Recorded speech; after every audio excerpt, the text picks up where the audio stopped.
Hi friends, कैसे आप सब। उम्मीद करते हैं अच्छा ही होंगे। तो आज हम लोग देखने वाले हैं एडुटेरिया पब्लिकेशन के द्वारा जो बीपीएससी एईटीओ का सेट निकाला गया है जीके जीएस का, उन्हीं का सेट नंबर 2 को देखने वाले हैं। और ये जो सेट है यह वॉल्यूम 2 का है। तो चलिए आज की वीडियो को शुरू करते हैं। आज का पहला क्वेश्चन है कि निम्नलिखित में से कौन सा कारक महासागरीय तल के तापमान के वितरण को प्रभावित करता है। तो इसका राइट आंसर महासागरीय धारा, सनातन पवनें और स्थल एवं जल का असमान वितरण, तीनों सही हो जाएगा। तो ऑप्शन नंबर सी इसका राइट आंसर हो जाएगा। और ये देशांतर जो है यह एक काल्पनिक रेखाएं होती है। इसका उपयोग मानक समय निर्धारित करने में किया जाता है। मानक समय निर्धारित करने में देशांतर का प्रयोग किया जाता है। अगला क्वेश्चन है कि अफ्रीका महाद्वीप के एटलस पर्वत का विस्तार निम्नलिखित में से किन देशों तक देखा जा सकता है। तो इनका विस्तार जो है 3 देशों में है, मोरक्को में है, अल्जीरिया में है और ट्यूनीशिया में है।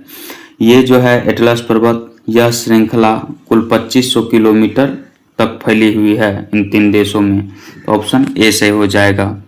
ग्रेट बियर एवं ग्रेट स्लेव झील किस देश में स्थित है। यह कनाडा देश में स्थित है। ऑप्शन ए सही हो जाएगा। इसके बाद अगला क्वेश्चन है कि माउंट हेरियट अंडमान व निकोबार द्वीप समूह के किस क्षेत्र में स्थित है। माउंट हेरियट जो है यह अंडमान निकोबार के दक्षिणी अंडमान में स्थित है। ऑप्शन नंबर सी से हो जाएगा। सेडल पीक बार बार एग्जाम में पूछा जाता है। सेडल पीक कहाँ स्थित है, तो उत्तरी अंडमान में, यहीं पे कोको चैनल भी है। इसके बाद अगला क्वेश्चन है कि कालेश्वरम लिफ्ट सिंचाई परियोजना किस नदी पर स्थित है। यह गोदावरी नदी पर स्थित है। और ये जो है कालेश्वरम लिफ्ट सिंचाई परियोजना यह तेलंगाना राज्य में स्थित है। अगला क्वेश्चन है कि निम्नलिखित नदियों पर विचार कीजिए। बराक दिया गया है, लोहित है और सुबनश्री। निम्नलिखित में से कौन सी नदी अरुणाचल प्रदेश से होकर बहती है। अरुणाचल प्रदेश से होकर बहने वाली नदी लोहित है और सुबनश्री है। और ये जो दोनों नदी है यह ब्रह्मपुत्र की सहायक नदी भी है। लेकिन बराक नदी जो है यह मणिपुर राज्य में, नागालैंड में और मिजोरम राज्य से होकर बहते हुए बांग्लादेश में चल जाती है। अगला नंबर क्वेश्चन है कि पृथ्वी के क्रस्ट में पाए जाने वाले तत्वों के प्रतिशत मान के आधार पर घटते क्रम में सजाइए। ऑक्सीजन जो है यह 46.8% है पृथ्वी के क्रस्ट में। और इसके बाद सिलिकॉन जो है यह 27.72% है। लोहा जो है यह 5% है। लोहा 5%। एल्युमिनियम कितना है, तो 8.13%। 8.13% है। तो इस प्रकार इसका राइट आंसर 1, 2 घटते क्रम में पूछा गया है। तो ऑप्शन नंबर सी से हो जाएगा। इसके बाद अगला क्वेश्चन है कि निम्नलिखित में से आग्नेय चट्टान के संबंध में कौन सा कथन असत्य है। आग्नेय चट्टान के संबंध में असत्य कथन पहचानना है। आग्नेय चट्टान की उत्पत्ति मैग्मा के जमाव के कारण हुई है, सही दिया गया है। ज्वालामुखी जब विस्फोट होता है तो मैग्मा जब जमता है तो वही आग्नेय चट्टान का निर्माण होता है। इस चट्टान से काली मिट्टी का निर्माण होता है, यह भी सही दिया गया है। इसमें लोहे की प्रचुरता होती है। आग्नेय चट्टान में जीवाश्म पाए जाते हैं, नहीं जीवाश्म नहीं पाए जाते हैं इनमें, यही गलत दिया गया है। तो ऑप्शन नंबर सी सही हो जाएगा। अगला क्वेश्चन है नदी है और उद्गम स्थान है, मिलान करना है आपको। झेलम नदी जो है यह बेरीनाग झरना से निकलती है और बेरीनाग झरना जम्मू कश्मीर में है। सतलुज नदी राक्षसताल झील से निकलती है और यह तिब्बत में मानसरोवर के निकट स्थित है। ब्यास नदी जो है यह ब्यासकुंड झील से हिमाचल प्रदेश के रोहतांग दर्रे के निकट है, यहीं से निकलती है। और ब्यास नदी जो है यह सतलुज की सहायक नदी है। इसके बाद रावी नदी जो है यह रोहतांग दर्रे के पश्चिम से निकलती है और यह कहाँ पे है रोहतांग दर्रा, हिमाचल प्रदेश में। तो इस प्रकार इसका राइट आंसर 1, 2, 3, 4 हो जाएगा। ऑप्शन ए सही हो जाएगा। नेक्स्ट क्वेश्चन है कि निम्नलिखित विशेषताएं किस नदी के संदर्भ में कही गई है। यह ब्रह्मगिरी पहाड़ी से निकलती है। इसका अपवाह क्षेत्र केरल, कर्नाटक तथा तमिलनाडु में पड़ता है। इसकी सहायक नदियों में हेमावती, अर्कवती, स्वर्णवती शामिल है। यह किस नदी का विशेषता है, तो कावेरी नदी का। ऑप्शन नंबर बी से हो जाएगा। ब्रह्मगिरी पहाड़ी से कौन सी नदी निकलती है? कावेरी नदी। ब्रह्मगिरी पहाड़ी कहाँ पे है? कर्नाटक में। कर्नाटक में है ब्रह्मगिरी पहाड़ी। अगला नंबर क्वेश्चन है कि असत्य कथन चुनिए। घर्षण दो संपर्क पृष्ठों के बीच आपेक्षिक गति का विरोध करता है, सही दिया गया है। घर्षण बल संपर्क बल का संपर्क पृष्ठों की उभयनिष्ठ स्पर्श रेखा के अनुदिश घटक है, ये भी सही है। अस्थितिक घर्षण समुपस्थित आपेक्षिक गति का विरोध करता है, सही दिया गया यहाँ तक। और यह सदैव पृष्ठों के संपर्क क्षेत्रफल पर निर्भर करता है, यह संपर्क क्षेत्रफल पर निर्भर नहीं करता है, इसलिए यह गलत दिया गया है। ऑप्शन सी से हो जाएगा। अगला नंबर क्वेश्चन है कि 3 प्रतिरोधक 2 ओम, 3 ओम और 4 ओम को श्रेणीबद्ध संयोजित किया जाता है। यह विद्युत वाहक बल 10 वोल्ट के स्रोत से जोड़ा जाता है। प्रत्येक प्रतिरोध के बीच विभव क्या होगा? तो इसका right answer option number B से हो जाएगा। 2.22 वोल्ट, 3.33 वोल्ट और 4.44 वोल्ट। इसके बाद अगला नंबर क्वेश्चन है कि एक पतली अभिसारी लेंस की फोकस दूरी बैंगनी प्रकाश के लिए f है। यदि बैंगनी के स्थान पर लाल प्रकाश को प्रयुक्त किया जाए तो फोकस दूरी पर क्या प्रभाव पड़ेगा? फोकस दूरी जो है यह बढ़ जाएगा। ऑप्शन नंबर ए से हो जाएगा। इसके बाद अगला क्वेश्चन है कि जब किसी द्रव का ताप बढ़ाया जाता है तो इसका पृष्ठ तनाव क्या होगा? ताप अगर बढ़ाया जाएगा किसी द्रव का तो पृष्ठ तनाव घट जाएगा। ऑप्शन नंबर बी से हो जाएगा। नेक्स्ट है कि 3 तारों का द्रव्यमान 1:3:5 के अनुपात में है एवं उनकी लंबाई क्रमशः 5:3:1 के अनुपात में है। उनके प्रतिरोध का अनुपात क्या है? उनके प्रतिरोध का अनुपात जो हो जाएगा ऑप्शन नंबर ए से हो जाएगा 125:15:1। इसके बाद अगला नंबर क्वेश्चन है कि यदि कोई तारा पृथ्वी से दूर जा रहा है तो पृथ्वी पर बैठा निरीक्षक तारे से प्राप्त प्रकाश के संबंध में क्या अनुभव करेगा? क्वेश्चन है कि यदि कोई तारा पृथ्वी से दूर जा रहा है तो पृथ्वी पर बैठा निरीक्षक तारे से प्राप्त प्रकाश के संबंध में क्या अनुभव करेगा? व्यक्ति जो अनुभव करेगा यह तरंगदैर्घ्य में वृद्धि का अनुभव करेगा। ऑप्शन नंबर बी से हो जाएगा। अगला नंबर क्वेश्चन है कि एक आवेशित कण v वेग से b चुंबकीय क्षेत्र में गतिमान है। कण पर लगने वाला बल अधिकतम कब होगा? जब ये v और b परस्पर लंबवत होगा तब लगने वाला बल अधिकतम हो जाएगा। ऑप्शन बी से हो जाएगा। ऑर्लोन किस एकलक का बहुलक है? ऑर्लोन जो है यह विनाइल साइनाइड का बहुलक है। ऑप्शन सी से हो जाएगा। इसके बाद अगला क्वेश्चन है कि रासायनिक समीकरण को संतुलित करने की सबसे आम विधि को क्या कहते हैं? हिट एंड ट्रायल विधि कहा जाता है इसे। ऑप्शन नंबर सी से हो जाएगा। इसके बाद अगला क्वेश्चन है कि निम्न में से किसका द्रव्यमान सबसे अधिक होगा? सबसे अधिक जो किसका द्रव्यमान अधिक होगा तो जल के 10 मोल का। ऑप्शन नंबर सी से हो जाएगा, यानी H2O के 10 मोल का। अगला क्वेश्चन है कि एवोगाड्रो संख्या क्या है? यह जो है तत्व के 1 ग्राम परमाणु में परमाणुओं की संख्या होती है, सही है। एनटीपी पर मिलीलीटरों की संख्या जो गैसीय पदार्थ के 1 मोल द्वारा धारित की जाती है, यह भी सही दिया गया है। एक पदार्थ के 1 ग्राम लीटर द्रव्यमान में उपस्थित अणुओं की संख्या होती है। ऑप्शन सी भी से है, यानी 1 से अधिक इसका राइट आंसर हो जाएगा। अगला क्वेश्चन है कि अंतर हेलोजन यौगिकों CIF3, BRF3, IF7 तथा IF5 की अभिक्रियाशीलता का सही घटता क्रम क्या है? तो इसका right answer option number B सही हो जाएगा। इसके बाद अगला क्वेश्चन है, यौगिक दिया गया है और इसमें बताना है कि इसका नाम क्या है, रासायनिक नाम क्या है। तो इसका रासायनिक नाम 3-मेथिल-2-पेंटीन हो जाएगा। अगला नंबर क्वेश्चन है कि टिश्यू यानी उत्तक क्या होता है? उत्तक क्या होता है? तो वैसी कोशिकाओं का समूह जो मूल रूप से दिखने में और कार्य करने में समान होती है उसी को उत्तक कहा जाता है। अगला क्वेश्चन है कि मनुष्य के कपाल में कितनी अस्थियां होती है? मनुष्य के कपाल में 22 अस्थियां होती है। नेक्स्ट क्वेश्चन है कि कौन सा कोशिका अंगक कोशिका के अंदर विषैले पदार्थ एवं औषधि को विष रहित करने में मुख्य भूमिका निभाती है? तो चिकनी अंतःप्रदवी जालिका, ऑप्शन नंबर सी से हो जाएगा। अगला नंबर क्वेश्चन है कि मादा क्यूलेक्स मच्छर निम्नलिखित में से किस रोग की वाहिका है? तो यह जो है फाइलेरिया रोग की वाहिका है, ऑप्शन बी से हो जाएगा। अगला क्वेश्चन है कि आनुवंशिक विकार जिसमें केंद्रक में 47 क्रोमोसोम हो जाते हैं किसमें? तो क्लाइनफेल्टर सिंड्रोम में, ऑप्शन नंबर ए इसका राइट आंसर हो जाएगा।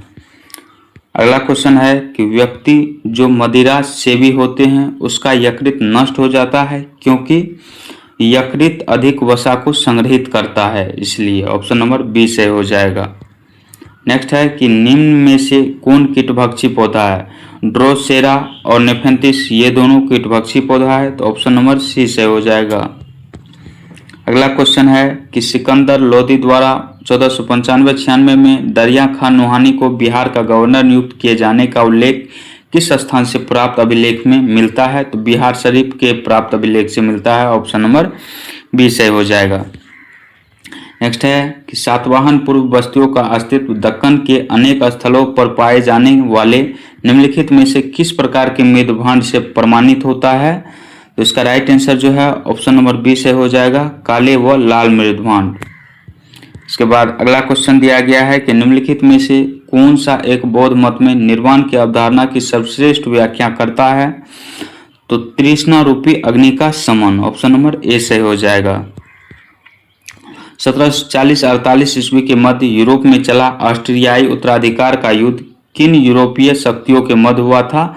तो यह जो हुआ था फ्रांसीसी और अंग्रेज के बीच हुआ था, ऑप्शन नंबर ए से हो जाएगा। अगला क्वेश्चन है कि निम्नलिखित कथनों पर विचार कीजिए। लॉर्ड कॉर्नवालिस ने बंगाल में जमींदारी व्यवस्था को लागू किया था, सही दिया गया है। लॉर्ड मेयो के समय में भारत में पहली बार जनगणना करवाई गई थी, ये विषय है, तो ऑप्शन नंबर सी इसका राइट आंसर हो जाएगा। अगला क्वेश्चन है कि राजसी उपाधि अधिनियम कब पारित किया गया था? तो 1876 ईस्वी में, ऑप्शन नंबर सी से हो जाएगा। आप कमेंट में बताइए कि 1876 ईस्वी में किसकी स्थापना हुई थी, किस संस्था की।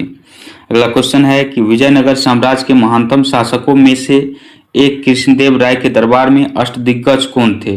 कृष्णदेव राय के दरबार में अष्टदिग्गज जो थे यह तेलुगु भाषा के 8 प्रमुख विद्वान थे, ऑप्शन नंबर डी से हो जाएगा।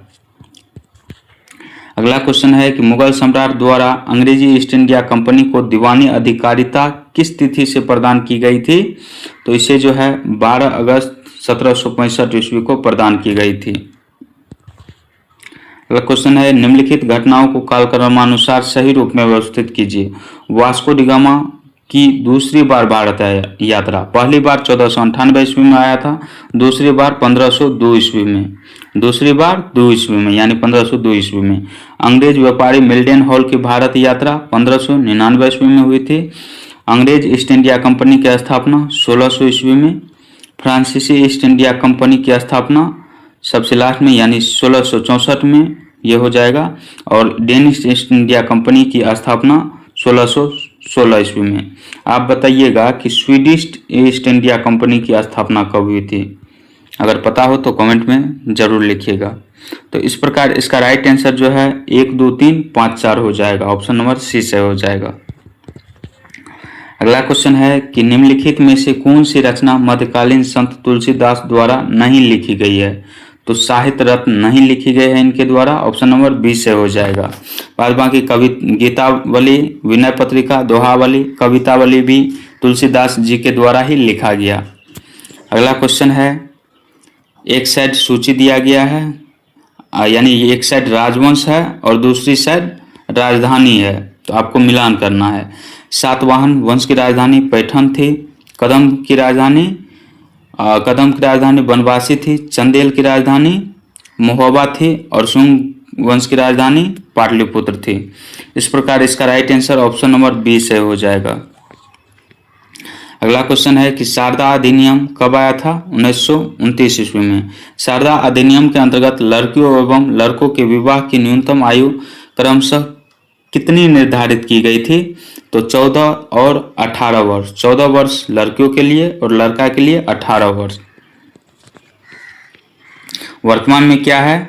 तो 18 और 21 वर्ष है। अगला क्वेश्चन है कि एशियाटिक सोसाइटी ऑफ बंगाल के संबंध में निम्नलिखित में से कौन सा कथन सत्य है?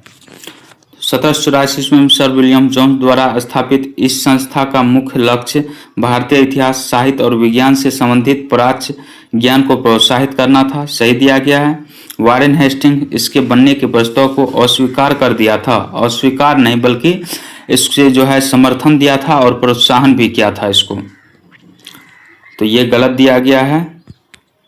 इसके बाद 3 नंबर में है कि इस सोसाइटी ने भगवत गीता जैसी प्राचीन भारतीय कृतियों के अंग्रेजी में अनुवाद के लिए प्रोत्साहन और प्रकाशन में सहयोग किया। सही दिया गया, यानी 1 और 3 सही है, तो ऑप्शन नंबर सी सही हो जाएगा।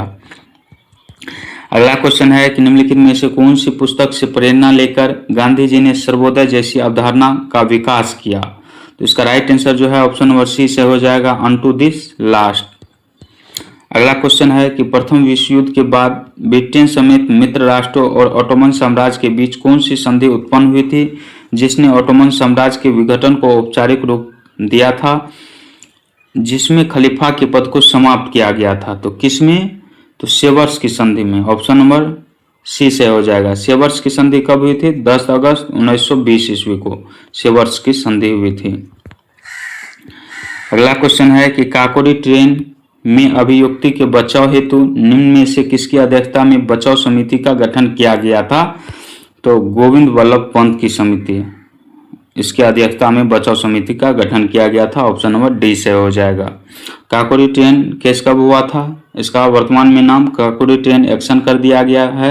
यह 9 अगस्त 1925 ईस्वी को हुआ था।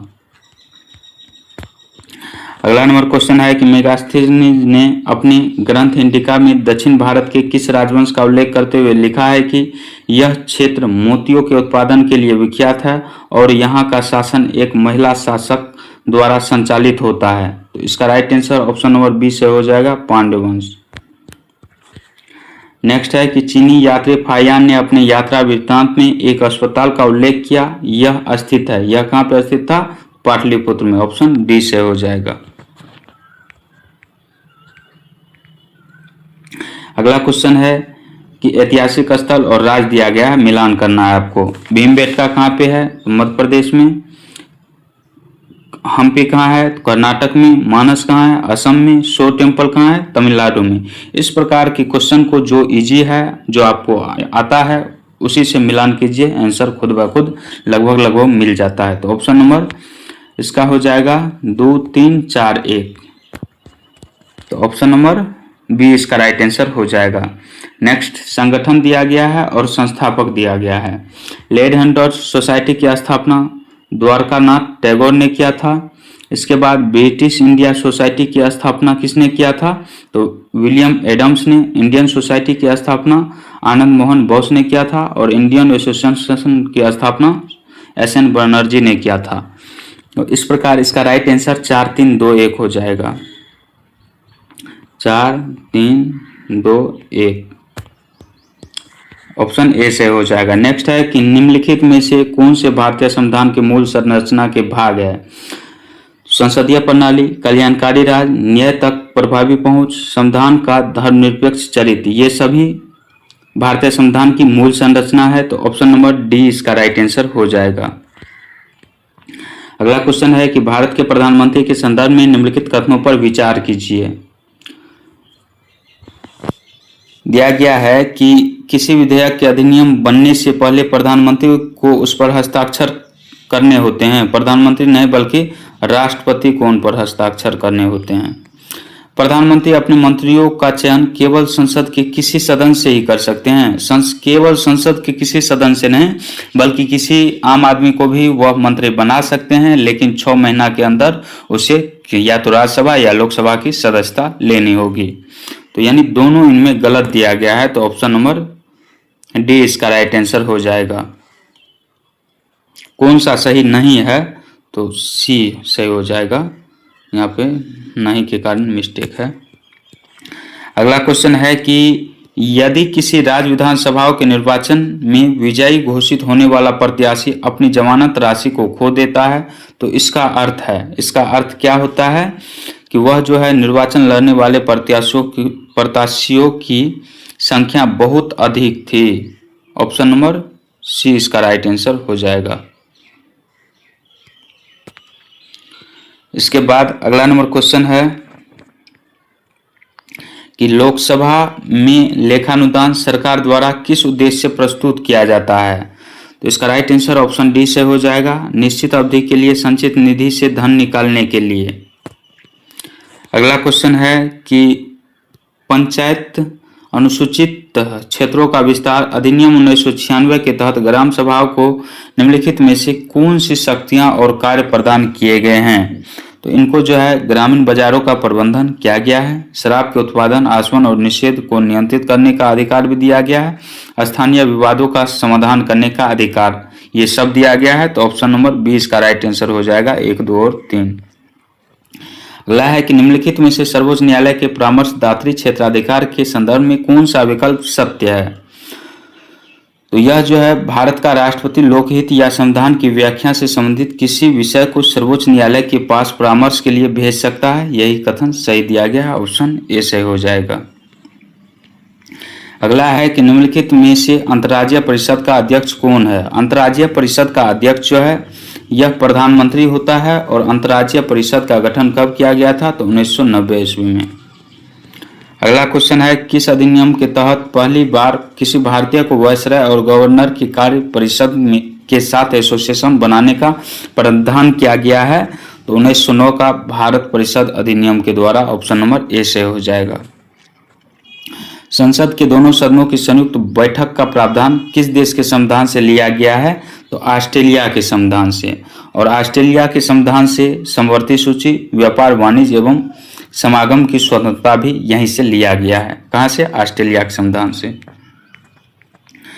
इसके बाद अगला क्वेश्चन है कि जिला योजना समिति के संबंध में कौन सा कथन सत्य है, तो इसके गठन का उद्देश्य संबंधित जिले की पंचायतों तथा नगरीय संस्थाओं द्वारा तैयार की गई योजनाओं को संग्रहित कर एक विकास की रूपरेखा में परिणत करना है, सही दिया गया है। इस प्रकार की योजनाओं के निर्माण में पंचायत और नगरपालिका के हितों का ध्यान रखना, यह भी सही है।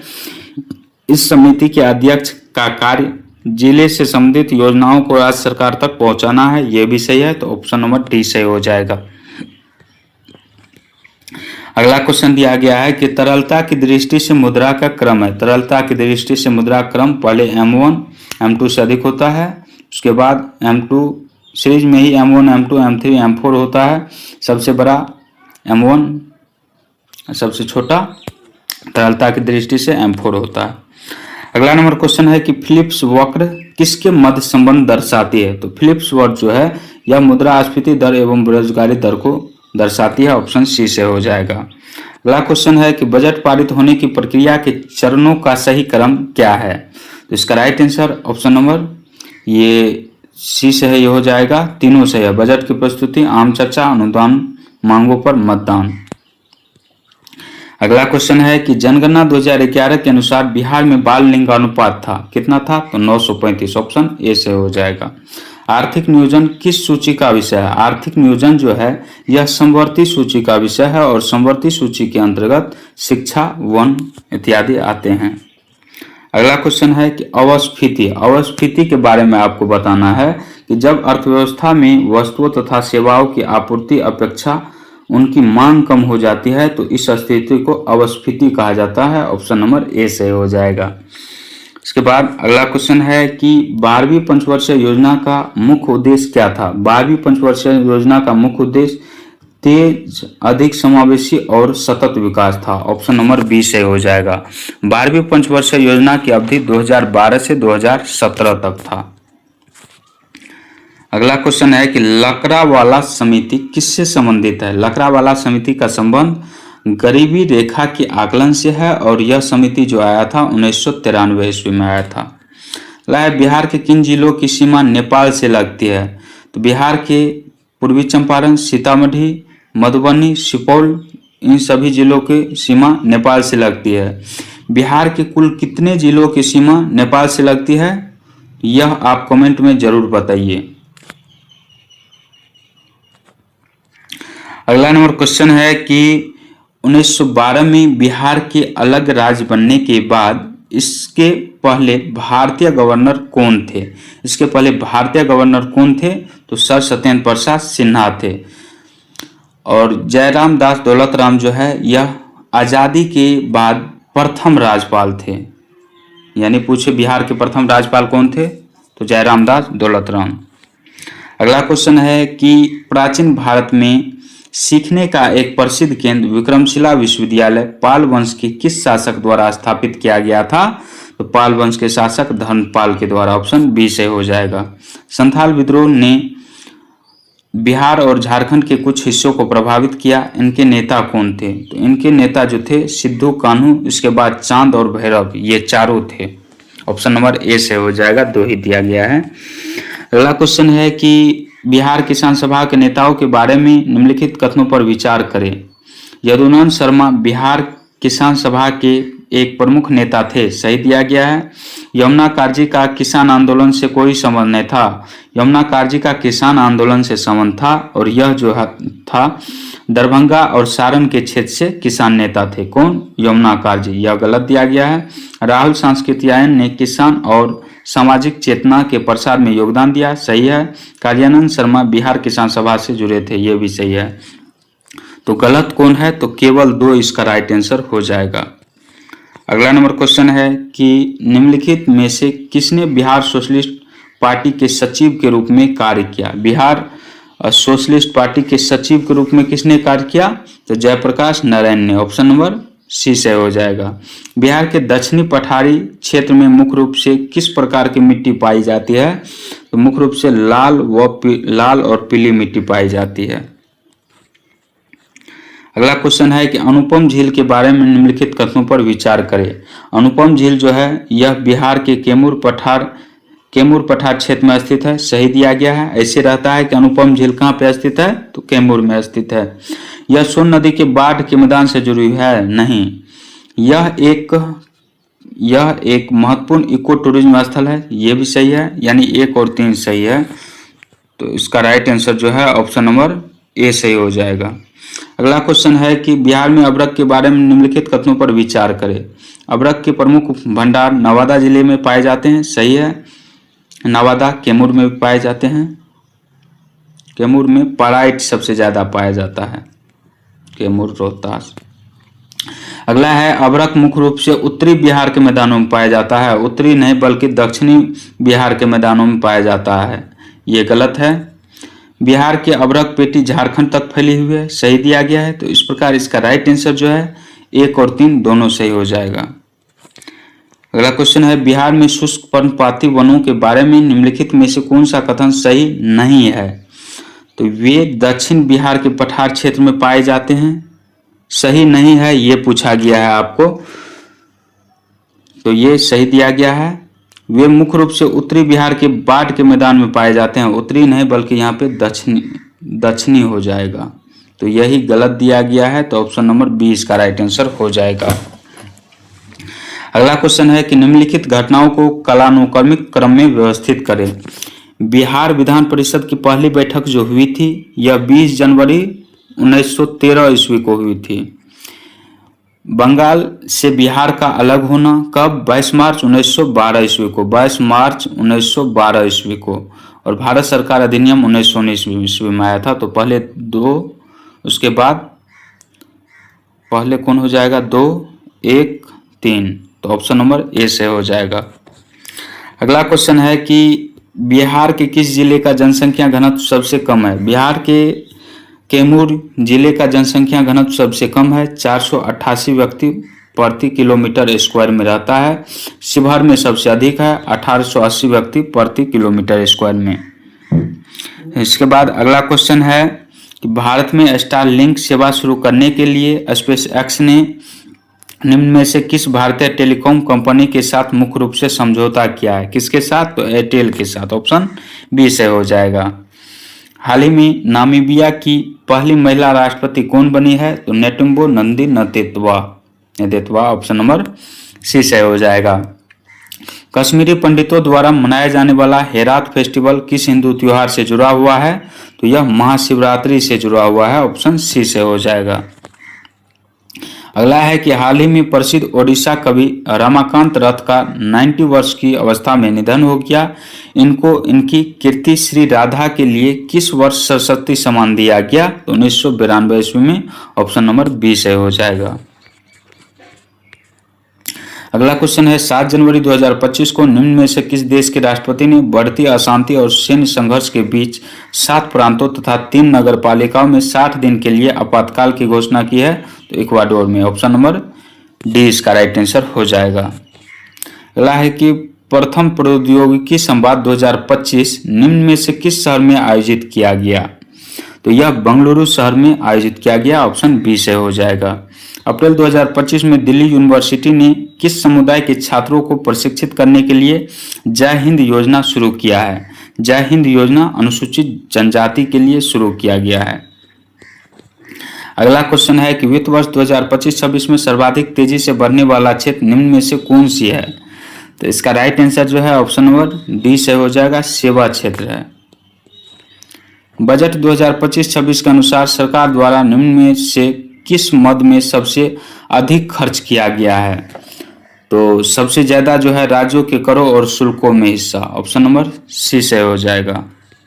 अगला क्वेश्चन है अंतर्राष्ट्रीय मुद्रा कोष ने अपने नवीनतम आकलन में वैश्विक अर्थव्यवस्था के लिए वर्ष 2024 और 25 में क्रमशः कितनी आर्थिक वृद्धि दर का अनुमान लगाया है? तो 3.2% और 3.3% का अनुमान लगाया है, ऑप्शन नंबर बी से हो जाएगा। अगला है कि निम्न में से किस लेखक ने अपने संस्मरण पुस्तक मदर मेरी कम्स टू मी का विमोचन सितंबर 2025 में किया है? तो यह किसने अपनी पुस्तक में किया है? तो अरुंधति राय ने, ऑप्शन नंबर बी से हो जाएगा। निम्न में से किस राज्य ने देश की पहली योग नीति शुरुआत की है? देश की पहली योग नीति उत्तराखंड राज्य ने शुरुआत की है। अगला क्वेश्चन है कि एक राज्य एक आरआरबी नीति के तहत ग्रामीण बैंकों के विलय के बाद देश के कुल ग्रामीण बैंकों की संख्या 43 से घटकर कितनी हो गई? 43 से घटकर 28 हो गई, ऑप्शन ए से हो जाएगा। मुख्यमंत्री महिला रोजगार योजना निम्न में से किस राज्य में शुरू की गई है? तो बिहार राज्य में, मुख्यमंत्री महिला रोजगार योजना। अगला क्वेश्चन है कि बिहार सरकार द्वारा निम्न में से किस कक्षा स्तर पर कंप्यूटर शिक्षा को अनिवार्य किया गया है? कक्षा 6 से 8 के स्तर पर, ऑप्शन डी से हो जाएगा। हाल ही में पंजीकरण प्रणाली की रिपोर्ट के अनुसार बिहार में लिंगानुपात कितना बताया गया है? तो 891 व्यक्ति, ऑप्शन नंबर सी से हो जाएगा। लिंगानुपात 891 महिला प्रति 1000 पुरुष। अगला क्वेश्चन है कि जून 2025 में मुख्यमंत्री नीतीश कुमार ने बिहार के पहले डबल डेकर फ्लाईओवर का उद्घाटन किस जिले में किया है? तो पटना जिला में, बिहार की राजधानी है, ऑप्शन नंबर बी से हो जाएगा। बिहार में जल जीवन हरियाली अभियान की अवधि वित्त वर्ष 2025-26 से बढ़ाकर कब तक कर दिया गया है? तो 2028 तक कर दिया गया है। अगला क्वेश्चन है कि वर्ष 2025 का 55वां Dada Saheb Phalke life time achievement पुरस्कार किसे प्रदान किया गया है? तो मोहनलाल को, ऑप्शन नंबर डी से हो जाएगा। अगला क्वेश्चन है कि देश का पहला चीता सफारी निम्न में से किस राष्ट्रीय उद्यान में शुरू किया गया है? तो कुन्नू नेशनल पार्क में, ऑप्शन नंबर ए इसका राइट आंसर हो जाएगा। तो आज का वीडियो आपको कैसा लगा कमेंट सेक्शन में जरूर बताइए। मिलते हैं नेक्स्ट वीडियो में, तब तक के लिए जय हिंद, जय भारत।